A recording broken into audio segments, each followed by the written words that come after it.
All Go right, now. everybody. Welcome back to CGDQ. I am here with Goofy Chocobo. I'm going to run Super Mario Brothers Lost Levels for us, an any percent 8-4 run. And I'm joined by his virtual couch, consisting of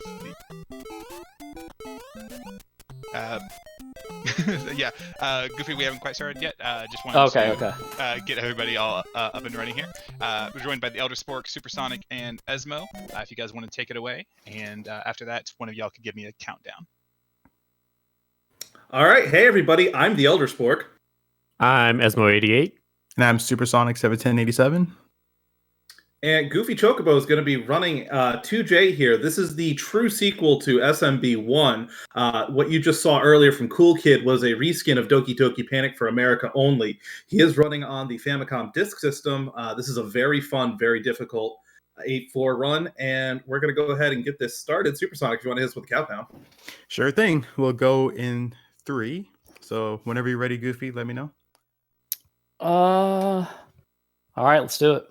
All right, here we go. So in 3, 2, 1, go. All right, hype to go. So the first thing we'll notice is 1-1 is extremely different from SMB1, where you're going to see a lot more piranha plants, a lot more enemies, and a lot more difficult jumps. They really ramped up the difficulty on this game. Yeah, definitely. A lot of people, you hear people all the time refer to this as like a Kaizo version of SMB1, and it definitely gets you off on that foot just starting out in the first level for sure. Absolutely. 3:48 on the timer for the start. 3:50 is the ideal time for it. Goofy will be playing a little bit safer than the world record, which is currently at 7:57 by Takate. Yes, that's correct. Sounds right. Alright, going into 1-2 here, you're going to see a little bonk right here, and that's really the only time you normally would slow down in this level other than a wall jump. Goofy is not going to be going for a wall jump here, so we're probably going to see him slow down to manipulate these lift patterns right here. And that way he gets a lift a little bit higher so he can jump over to this next part and go into the warp zone area. Now, the funny part about this is in SMB1, the warp zone just takes you up and you get to the warp pipe right away. In 2J, it actually make you earn it in the second room. If you were to die here, as you see Goofy go for the climb, you would actually go back to the beginning of the level. There is no checkpoint in the warp zones. And what you saw Goofy did right now as he grabbed the power-up, he held the A button during the animation to do a jump buffer, so that allowed Mario to jump right after the animation was complete. Right, and that also kind of sets up the piranha plants to be in very easy patterns to jump on those pipes. So an interesting tidbit here. If I'm not if I'm mistaken, I'm mistaken. But Andrew G ran this at the first Classic Games Done Quick. I do believe that he ran the Super Mario All Stars version, the 16-bit SNES re-release on this. So this will be a bit of a different run than what they saw at the original Games Done Quick. Right, the most notable thing is obviously it's basically, like you said, it looks like Mario Brothers 1. The other thing is that the hitboxes on Piranha Plants in this version are going to be a lot friendlier, so you might see them, much like in SMB1 when the Cosmic ran earlier, you can just jump right through a lot of those hitboxes. All right, on through 4-2, and again, you see Hammer Bros. As we're talking about the difficulty of this game, there's a lot of just like enemies that you saw later in SMB1 running through that they popped in earlier just to really increase the difficulty of this game compared to the first.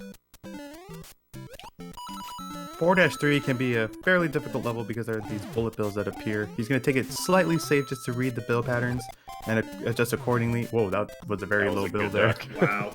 But he still kept fire, so heading into 4-4 with the firepower.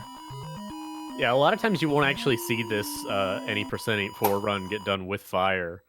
So it's kind of a treat to get to see it happen. It is definitely safer, and it's more marathon safe, but a lot of people would opt to just go small anyway, just to have the smaller hitbox.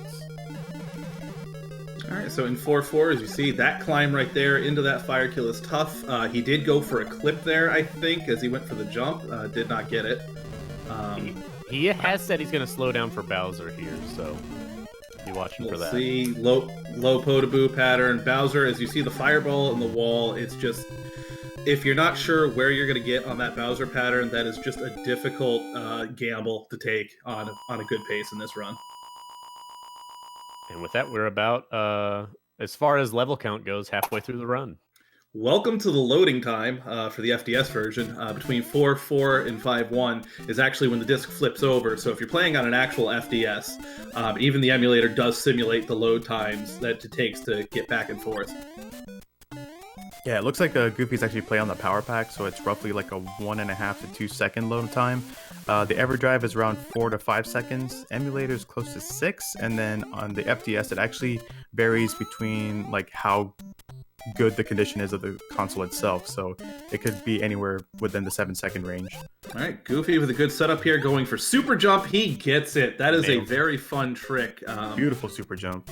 Absolutely. So the way this game works, he hit off the front of the Koopa there, which accelerated his jump, allowing him to get up high enough to make the top of that instead of hitting the hidden blocks that were there in order to climb, saving about 5-6 seconds. We're gonna see something pretty cool in this level called the term that's been coined for it is the Devil's Spell, where you're gonna see Goofy a little bit later in the level try to clip sideways into an upside down pipe, and that's gonna be actually the fastest way to get into the warp zone. All Double right, spell here we hype. go. And hype. Nice. In there. Great job.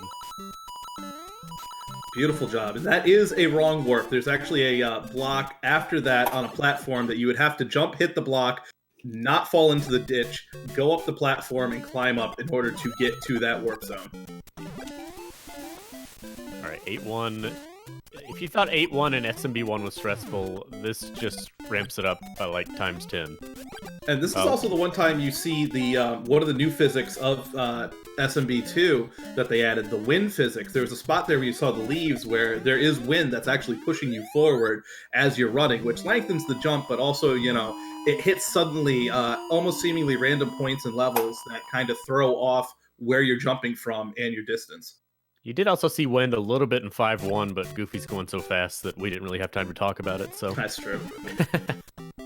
8-2 is actually a repeat level, so he is going to be taking a vine that is pretty well hidden if you were a casual player, but he's going to try to go for a double bounce here.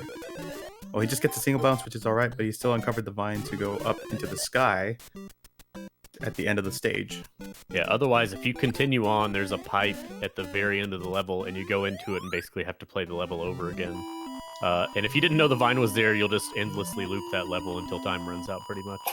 Yeah, Miyamoto really thought that we enjoyed the maze levels in 4.4 and 7.4 and SMB1, so he said, let's add a bunch more of them in this game. Yeah, pretty much.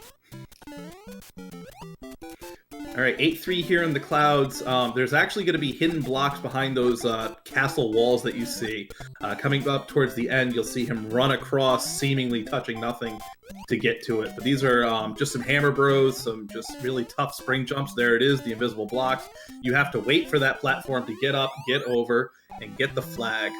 Interesting thing about this level, there's actually a despawn strat that despawns one of the floating platforms that I believe Andrew G discovered, and if you do it correctly and don't bonk or slow down in the level at all, you should have good hammer bro patterns at the end every time.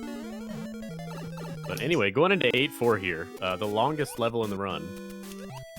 The start to that level is where we kind of glanced over as we were talking, but that's actually a buffer jump where he's holding run at the start and jumping at the same time in order to get the proper distance to clear that gap. The intended way is to actually try to jump to the lower level and then jump across that. So that is a very tough strat when you're first learning this.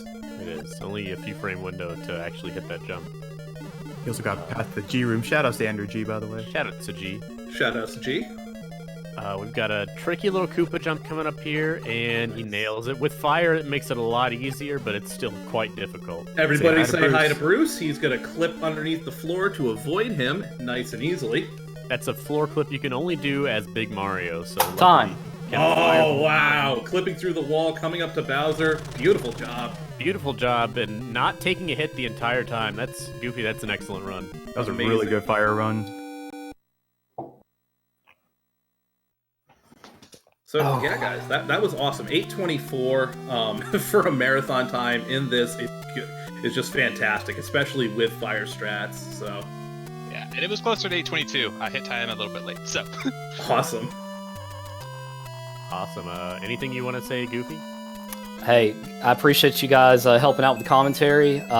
Thank you, GDQ, for doing what you do and allowing me to be a part of this wonderful opportunity. I couldn't have asked for a better run, honestly. So, yeah, that was great. Yeah, thank you so much, Goofy Chocobo, and thank you so much, everybody, doing the commentary. That was fantastic. We're going to head to another quick break, and we'll be back with Super Mario World 11 Exit. So hang tight. We'll see you soon. Thanks, guys. Thanks, y'all. Thank you. Thank you.